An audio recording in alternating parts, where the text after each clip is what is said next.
시청자 여러분 안녕하십니까. 굿모닝 포인트 경제용품입니다.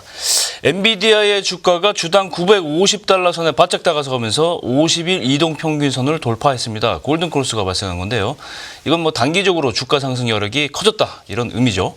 다음 주에 분기 실적을 앞두고 기대감이 커진 탓으로 풀이되고 있습니다. 신영증권 리서치센터 박상욱 연구원님 모시고 엔비디아 동향 알아보겠습니다. 어서 오세요. 네, 안녕하십니까. 예, 뭐 엔비디아는 뭐 얘기를 해도 끝이 없네요. 예. 연구님이 작성한 이 엔비디아 1분기 실적 전망 보고서 이게 봤더니 제목이 지속되는 서프라이즈에 놀라울 지경 이런 제목입니다. 정말 놀라운 지경인데요. 얼마나 놀라울 것으로 생각하세요? 저는 결론적으로 말씀드리자면은 1분기까지도 서프라이즈가 지속될 것으로 보고 있습니다. 물론 이제 뭐 최근 외사 리포트 보시면 아시겠지만 컨센서스가 계속 높아지고 있거든요. 뭐 이제 그분들은 엔비디아랑 직접 소통을 하셔가지고 이렇게 뭐 추측을 하시는 뭐 이렇게 전망을 하시는 거겠지만 저는 이제 그렇게 하기가 어려우니까 이제 보통 이제 엔비디아의 매출을 볼 때 저는 TSMC의 매출을 먼저 봅니다. TSMC 같은 경우에는 월별 매출을 같이 주거든요. 그렇죠. 그래서 올해 1분기 같은 경우에도 TSMC의 실적이 YOY로 굉장히 크게 성장했습니다. 한화로 말씀드리자면 약 한 25조 원 정도 매출을 기록했었는데 제가 이제 엊그저께 4월 매출을 확인해 보니 4월 달만 해도 거의 10조 원 가까이 됐습니다. 아이고. 그리고 계절적으로 봤을 때 5월, 6월에 실적이 더 잘 나왔어요. 그러다 보니까 2분기는 지금 컨센서스가 한 26조 원 정도로 형성이 되어 있는 걸로 알고 있는데 뭐 이런 방향성이라면은 뭐 한 30조 원 가까이도 조금 노려볼 만하다. 근데 TSMC의 매출이 잘 나온다는 거는 AI가 좋다는 뜻입니다. 그렇죠. 왜냐면은 지금 스마트폰, 뭐 PC, 일반 서버, 그냥 뭐 클라우드 서버 이런 쪽 수요가 굉장히 좋지가 않아요. 연간으로 봤을 때 전년 대비해서 뭐 스마트폰은 뭐 한 1%대 후반 정도 성장을 할 거고요. 출하량이. 그리고 뭐 PC는 조금 역성장. 뭐 일반 서버는 한 1% 중후반 정도 성장하는 걸로 컨센서스가 잡혀 있거든요. 그런데 이제 TSMC 실적이 좋다라는 뜻은 결국에는 수요가 좋을 곳이 AI밖에 없고 거기에서 이제 매출이 좀 많이 나오고 있다. 그런데 이제 AI 반도체를 주도하고 있는 업체가 어딥니까? 엔비디아죠. 마켓쉐어 엔비디아의 매출이 높아지고 있다. 그렇기 때문에 TSMC가 높아지고 있다. 그렇죠, 이렇게 추론할 수 있는 거죠? 네, 저는 이렇게 그렇게 좀 참고를 하고 있는데 이제 뭐 작년 초부터는 계속 이 추세가 맞기는 했습니다. TSMC의 매출과 이제 엔비디아의 실적이 같이 조금 올라가는 그림이었고 결국에는 엔비디아가 그런 뭐 수주가 들어오면 TSMC가 다 만들어내는 거거든요. 그 AI 칩들은. 그래서 일단 결론적으로는 저는 이제 TSMC 실적이 4월 달까지 굉장히 잘 나오고 있고 5월, 6월 달도 잘 나올 가능성이 높기 때문에 조금 엔비디아의 실적도 조금 1분기까지는 서프라이즈가 나올 가능성이 높아 보인다라고 전망을 할 수 있는 거죠. 그렇군요. 엔비디아의 지난 새벽 뉴욕장 종가가 946달러입니다. 이게 지금 사상 최고가 3월에 기록했던 974달러인데 뭐 거의 비슷한 수준까지 도달했어요. 이제 정말 1000달러 가지야 이렇게 되는 건데 투자은행인 HSBC는 엔비디아가 여전히 저평가되어 있다 주가가. 그래서 목표가가 1350달러까지 봤어요. 이게 무려 한 400달러 이상 더 높게 봤는데 엔비디아 주가 여기서 더 추가 상승할 여력이 있다고 보세요? 저는 당연히 있다고 보고 있습니다. 사실상 작년에는 작년 실적을 땡겨서 밸류에이션을 했을 거 아니에요. 그렇죠. 그렇게 봤을 때는 전년 실적으로는 뭐 굉장히 비쌌습니다. 뭐 한 60, 70배 정도 됐던 걸로 제가 기억을 하고 있는데 올해는 실적이 이제 매출 기준으로 봤을 때 85%가 성장을 하거든요. 그러면서 밸류에이션이 올해는 뭐 한 35배 내지 30 후반대 정도로 떨어졌어요. 절반으로 낮춰졌으니까 다시 절반을 채울 가능성이 높아졌네요. 뭐 그렇죠. 밸류에이션은 70배를 받는 게 정상은 아니긴 합니다. 그렇죠. 그런데 이제 내년 실적을 봤을 때는 이제 내년에는 매출이 한 20, 30% 정도 성장할 거거든요. 내년을 봤을 때는 뭐 한 30배 정도 되는데 사실상 이제 나스닥 업체들을 보면은 이제 PER이 30배 이상인 애들도 굉장히 많아요. AMD는 뭐 한 40, 50배 정도 되는 걸로 알고 있고 그렇기 때문에 그런 애들 대비해서는 선도 기업 치고는 조금 저평가되어 있는 느낌이 있다. 그래서 밸류에이션을 뭐 목표 밸류에이션을 50배 정도로 준다고 하면은 이제 HSBC처럼 이렇게 뭐 1350 내지 뭐 1600까지도 이렇게 바라볼 수 있는 거죠. 1600까지. 뭐 이렇게 불리시하게 보자면은 그렇게 말씀드리는 거고요. 솔직히 뭐 AMD를 뭐 탓하는 건 AMD도 40배인데 뭐 엔비디아가 30배 웬 말이냐 이렇게 말하는 거죠? 맞습니다. 그죠? 그렇게 보면 저평가되어 있는 거죠. 그렇죠. 시장에서는 우스갯소리로 FOMC보다 엔비디아다. 그만큼 시장은 지금 FOMC가 아니라 엔비디아에 의해서 좌지우지되고 있다. 뭐 그런 얘기인데 엔비디아의 실적과 주가가 글로벌 시장에 이렇게 헤게모니를 장악할 만큼 근본적인 이유는 뭐라고 생각하세요? 일단 뭐 시가총액이 지금 아마 마이크로소프트 다음으로 높을 겁니다. 엔비디아가. 예. 일단 뭐 시가총액 비중도 큰 것도 있고 거기 관련된 밸류체인 업체들도 나스닥이나 뭐 필라델피아 반도체 쪽에 굉장히 많기 때문에 그런 영향력이 있지 않았나 싶고요. 네. 그래서 사실상 지금 고금리가 굉장히 오래 유지되고 있는 거잖아요. 예전에 코로나 때 제로 금리였다가 뭐 22년도에 금리가 계속 튀어가지고 뭐 이렇게 4% 5%까지 올랐다가 지금 그 수준으로 계속 유지가 되고 있는데 사실상 금리가 이렇게 높은 상황에서 주식이 좋기가 조금 힘들죠. 예, 그렇죠. 환경상. 예. 예. 그럼에도 불구하고 이제 AI 엔비디아가 AI 열풍이 이렇게 불면서 조금 끌어당기고 있는 그런 느낌이 들고요. 그래서 이제 1분기 실적이나 아니면은 뭐 다른 모멘텀들이 엔비디아에 조금 안 좋게 흘러가는 상황이 발생한다면은 전체 증시에는 조금 악영향이 있을 수밖에 없다고 보고 있고 네. 그래서 사람들이 FOMC와 더불어 이제 엔비디아의 실적 발표를 그렇게 조금 주시하고 있는 게 아닐까 싶습니다. 그만큼 AI의 이 지금 현재 일어나는 여러 가지 그 파급 효과는 우리 상상을 뛰어넘는 정도로 계속 빠르게 진전이 되고 있다. 그렇게 생각이 되는데 엔비디아는 뭐 K반도체하고는 뗄래야 뗄 수가 없는 관계잖아요, 지금. 맞습니다. SK하이닉스가 솔직히 말해서 HBM 시장 1위로 올라선 것도 사실은 엔비디아 덕분이에요. 그죠? 맞습니다. 그렇죠. 삼성전자도 이제 뭐 공급한다 만다 말이 많을 정도로 지금 엔비디아가 얼마나 이 삼성전자에 과연 주문 줄 것인가 말 것인가 이게 이제 관건으로 시장에 화두를 또 올리고 있는데 엔비디아와 K반도체사들의 역학적 관계, 생태적 관계 이게 좀 해석을 좀 해줄 필요가 있을 것 같아요.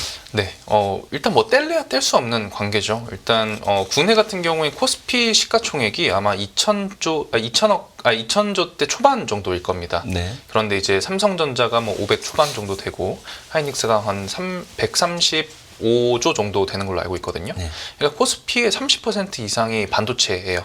그렇죠. 거기에다가 이제 밸류체인 업체들까지 합치면 조금 더 높기는 하겠죠. 예. 그러다 보니까 아무래도 이제 엔비디아와 연관성이 큰 이제 메모리 반도체 업체들의 주가와 이제 한국 증시가 좀 같이 연동될 수밖에 없다. 그래서 K 증시와 엔비디아는 뗄래야 뗄 수가 없는 관계다. 거기다가 이제 사실 AI 수혜라고 하면은 국내에서는 AI 쪽으로 수혜 볼 수 있는 기업이 그렇게 많지가 않습니다. 생각보다. 그래서 이제 하이닉스와 삼성전자를 제외하고는 이제 엔비디아 쪽 수혜를 볼 수 있는 업체들이 많지 않기 때문에 네. 그래서 더 뗄래야 뗄 수 없는 관계라고 조금 해석을 하시면 될 것 같습니다. 일단 시가총액 비중이 되게 큰데 관련성이 가장 큰 업체들이 뭐 비중이 30%다. 그렇기 때문에 뗄 수가 없다. 이렇게 보시면 될 것 같습니다. 이러다가 엔비디아 주가와 이 코스피 지수가 코렐레이션 완전히 연동하는 거 아닌가 싶습니다. 그런 현상도 일어나지 않을까 싶은데 그죠? 네, 뭐 그렇게 되면은 이제 삼성전자가 예를 들어서 HBM을 잘 해준다라고 하면은 외국인들이 삼성전자 쪽을 좀 많이 그래요. 살 가능성도 있거든요. 지금도 외국인들이 엄청나게 삼성전자 들어와 있는데. 그거는 이제 하이닉스와 비교해서는 삼성전자 쪽은 아직 룸이 조금 남아 있는 걸로 알고 있습니다. 그렇군요. 예, 만약에 그렇게 되면은 삼성전자 오르면 코스피 지수가 오르겠죠. 그렇죠. 그럼 말씀하신 것처럼 이제 엔비디아와 코스피 지수가 커플링하는 그런 현상이 발생할 수 있지 않을까 이렇게 보고 있습니다. 그렇군요. 인공지능 AI 필수 반도체로 불리는 HBM, 이 사실 HBM 얘기를 오늘 하고 있는 건데. 네네. 예. 공급 경쟁이 가열되고 있어요. 사실 HBM을 이 엔비디아가 원하는 만큼 빨리빨리 공급을 못 해주고 있는 게 지금 사실 시장의 상황인데 키포인트는 수율입니다. 이 수율이 이제 쉽게 말하면 이 제품 중에서 정상 제품의 비중이잖아요, 그죠? 이게 얼마나 관리가 잘 되느냐에 따라서 빨리빨리 공급을 하고 잘 공급하고 뭐 이런 관건이 있는 건데.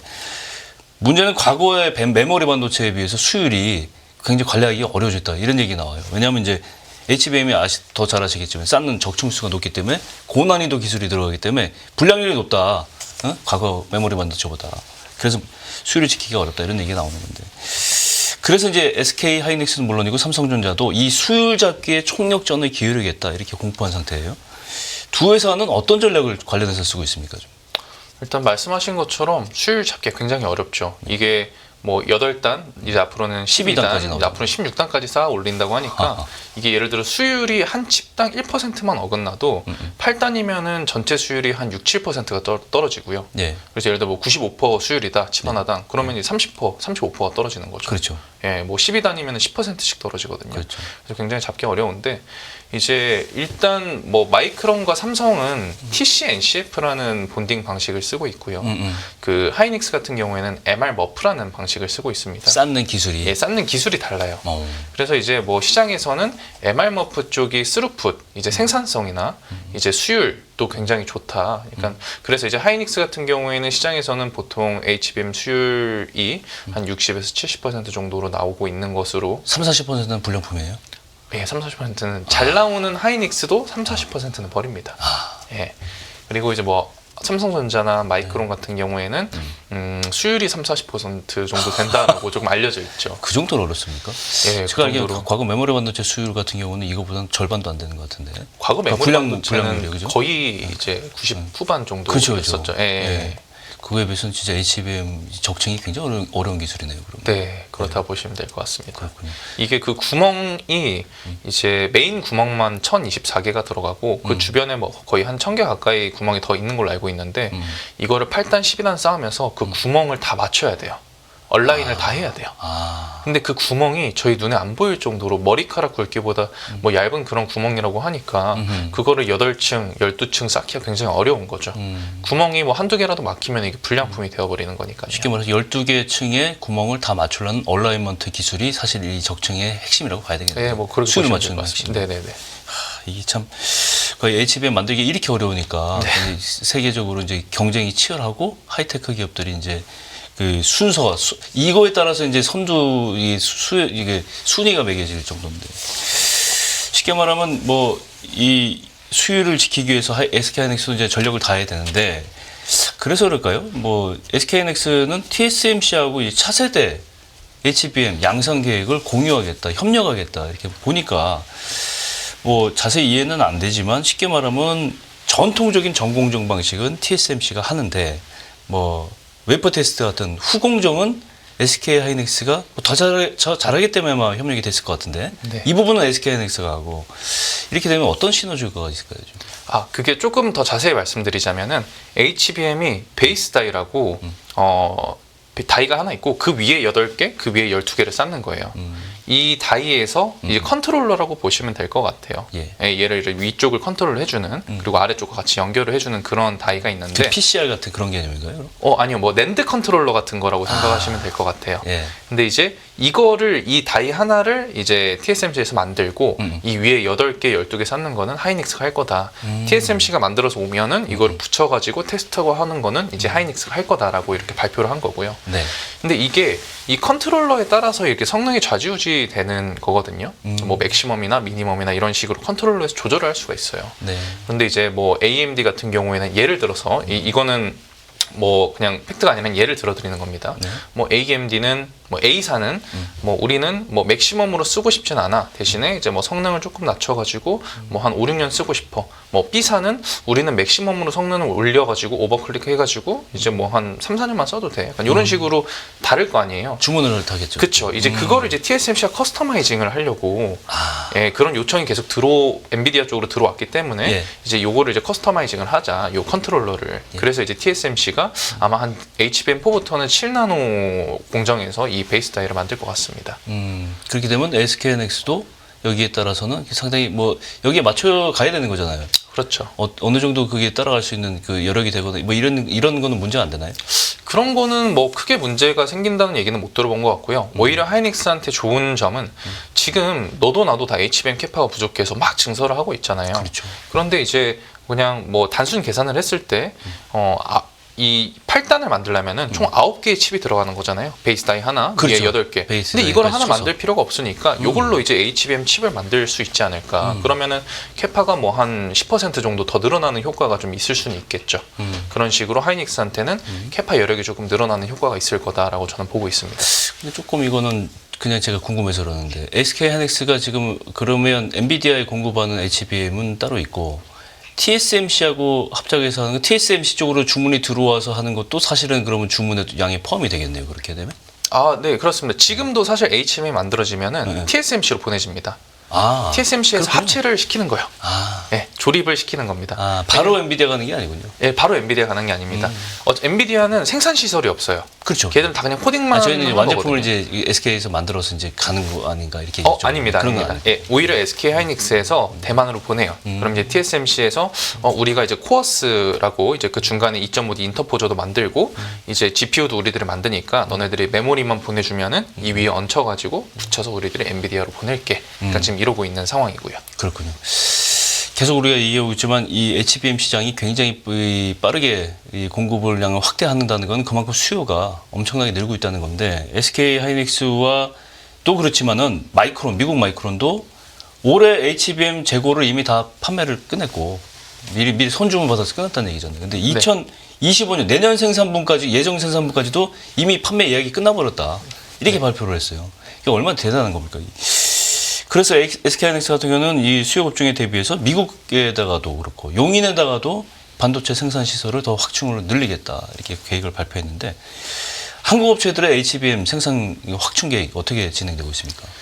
예, 뭐 마이크론까지 같이 합쳐서 말씀드리자면은 예. 작년에는 하이닉스가 뭐 한 40K 정도, 월 40K, 월 4만 장 정도, 40K 정도 됐었고 삼성전자는 45K, 그리고 마이크론은 한 10K 정도 됐을 거예요. 네. 굉장히 적었죠. 올해는 거의 캐파가 한 두세 배 정도 늘어납니다.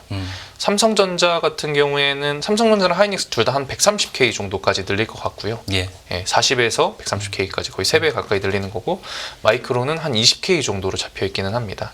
내년 같은 경우에는 거의 2배 가까이 늘어납니다. 내년에는 뭐 하이닉스, 삼성전자 둘 다 220에서 230K 정도로 컨센서스가 잡혀 있고 예. 마이크론은 한 40K 정도로 잡혀 있습니다. 그래서 작년부터 이제 올해 내년까지 굉장히 캐파 증설이 좀 적극적으로 일어날 거다, 활발하게 일어날 거다라고 보시면 될 것 같습니다. 네. 제가 이런 얘기를 들어봤어요. 뭐 전문가들 얘기긴 한데 지금 사실은 HBM을 만든 이유가 이제 AI. 이제 지금 현재가 AI라고 치면 이제 거대 AI, 초거대 AI 이렇게 가면서 이제 배수가 성능의 배수가 이제 GPT부터 시작해서 뭐 여러 가지가 있잖아요. 그러면 이 성능이 뭐 2배, 3배가 아니고 100배, 뭐 어떤 거는 1000배, 초거대까지 가려면 지금보다 뭐 1000배 성능이 향상되는데 그러면 가만히 생각해 보면 1000배 성능이 향상되려면 이 반도체 성능도 1000배 따라와야 되는 거잖아요. 이게 이 반도체는 사실 하드웨어고 GPT-4 같은 운영체계들은 이제 소프트웨어인데 소프트웨어 발전에 비해서 하드웨어 발전이 못 따라오고 있다. 이런 얘기를 하더라고요. 이제 약간 이해가 뭐 짐작은 가면서도 이해가 좀 안 가는데 그거 좀 설명해 줄 수 있으세요? 네, 이 AI라는 게 저희가 생각하는 것처럼 점진적인 성장세를 보여주는 시장이 아니에요. 이게 뭔가 한 번에 혁신이 있으면은 계단식으로 이런 식으로 올라가는 거거든요. 폭발적으로. 예, 그래서 뭐 GPT로 조금 예를 들어서 말씀드리자면은 매개 변수라고 있어요. 뭐 그냥 간단하게 생각하시면은 이제 처리해야 되는 데이터라고 생각을 하시면 될 것 같은데 GPT-1 때는 뭐 한 자릿수였다가 이제 2 때는 두 자릿수, 셋째는 이제 뭐 네 자릿수, 뭐 4 때는 더 이상 막 이런 식으로 기하급수적으로 늘어나는 거거든요. 그래서 말씀하신 것처럼 최근에 이제 작년부터 AI 열풍이 갑자기 시작된 거였잖아요. 네. 그 와중에 엔비디아는 예전에 A 시리즈도 냈었고 H 시리즈, 뭐 H100, H200 뭐 이런 그렇죠. 것도 냈었고 R도 나오고. 예, 이제는 이제 B 시리즈가 올해 출시될 예정인데 그래서 이렇게 맞춰가지고 빨리빨리 내고 있는 거예요. 근데 이 칩이 나올 때마다 그 연산 능력이 막 몇 배, 몇십 배씩 이렇게 올라가거든요. 그래가지고 그걸 맞추려고 올라가는 건데 일단 뭐 한 개의 칩으로 다 연산을 못하면은 뭐 서버를 여러 대를 증설을 하는 거죠. 약간 그렇죠. 뭐 그런 식으로 지금 처리를 하고 있는 거고 말씀하시는 것처럼 저는 이제 AI가 이제 초입 단계라고 생각을 하고 이제 향후에 더 수요가 좀 더 가파르게 늘어날 가능성이 있을 것 같다라고 보고 있습니다. 그렇군요. 빨리 하드웨어 시장이 또 빨리 그 추세에 따라가야 된다. 저는 그 얘기를 말씀드렸는데 다시 좀 돌아와서 삼성전자와 SK 하이닉스의 실적 전망. 두 회사의 강점과 리스크 간단하게 좀 설명을 해줄 수 있으세요? 네, 뭐 조금 안타까운 얘기기는 한데 삼성전자는 HBM은 지금 계속 연기가 되고 있어요. 그러니까요. 대신에 이제 그냥 일반 메모리 반도체 시장이 지금 계속 개선이 되고 있거든요. 가격도 올라오고 있고 이제 뭐 내년에는 조금 더 좋을 것 같고 이런 식으로 전망이 되어 있는데 네. 그래서 삼성전자는 캐파가 아무래도 경쟁사들 대비해서 조금 더 크기 때문에 네. 삼성전자는 조금 일반 디램이나 일반 낸드가 좋아질 때 같이 좋아지는 그림으로 보시면 될 것 같고요.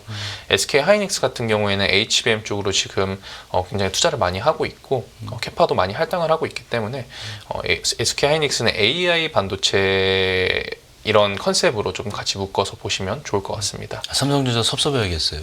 삼성전자 곧 HBM 그 엔비디아 납품할 것 같은데 뭐 이렇게 뭐 주장을 할 수도 있지 않나요? 그 주장을 하고 있잖아요, 사실. 예, 맞습니다. 예. 되겠죠. 돼야 됩니다, 또. 네. 예. 주가 전망도 여쭤보고 싶은데 지금 삼성전자 외국인 지분이 3년 5개월 만에 최고치를 기록하고 있어요. 지금 외국인들이 이 얘기는 사실은 외국인들은 잘 아시겠지만 시장에서 움직일 때는 이유가 있는 거예요, 사실은. 삼성전자에 대해서 제가 생각하기에는 예를 들어 엔비디아에 곧 납품하게 될 것이다. 주가 폭발하게 될 것이다. 미리 이제 잘 길목을 지키고 있자. 뭐 약간 그렇게 해석할 수도 있는 것 같은데 삼성전자의 외국인 매수 배경 어떻게 보세요? 네, 삼성전자는 코스피 이제 비중에서 굉장히 큰 포션을 차지하고 있기 때문에 이제 크게 두 가지 이유가 있어요. 외국인들이 투자를 할 때 한국에 투자를 하고 싶을 때 삼성전자를 사는 경우가 있고요. 같이 추종하면서 사는 경우가 그렇죠. 있고 이제 두 번째로 HBM 기대감도 있을 것 같고요. 삼성전자가 뭐 HBM을 잘할 그런 기대감도 있을 것 같고 마지막으로 이제 말씀드렸듯이 그냥 메모리 업황이 조금 계속 턴을 하고 있으니까 하이닉스 같은 경우에는 밸류에이션 피크를 찍었거든요. 역사적 고점을 찍었는데 삼성전자는 한 평균 정도밖에 안 됩니다. 그래서 그런 룸이 있기 때문에 메모리 반도체를 보고 조금 사는 그런 이유도 있을 것 같아요. 10만 전자 언제쯤 갈 것 같아요? 삼성전자는 뭐 올해 말쯤이면 갈 수 있지 않을까 그래요? 싶습니다. 저는 4분기 피크에 4분기에 다시 한 번 더 랠리가 이어질 것으로 좀 보고 있어서 네, 영건님 말씀하시는 거 보면 20만 닉스가 더 빨리 올 것 같다는 생각이 드는데 같이 가지 않을까 싶습니다. 역사적으로 같이 움직였기 때문에. 예. 네. 10만 전자 20만 닉스 가면 코스피 지수가 지금 현재 박스권 좀 벗어날 수 있을 것 같다. 네, 상단 뚫고 가지 않을까 싶습니다. 그럴까요? 박스권 상단. 네. 예, 박상훈 연구원님과 함께 엔비디아를 둘러싼 현재 상황을 총정리해봤습니다. 오늘 말씀 고맙습니다. 감사합니다.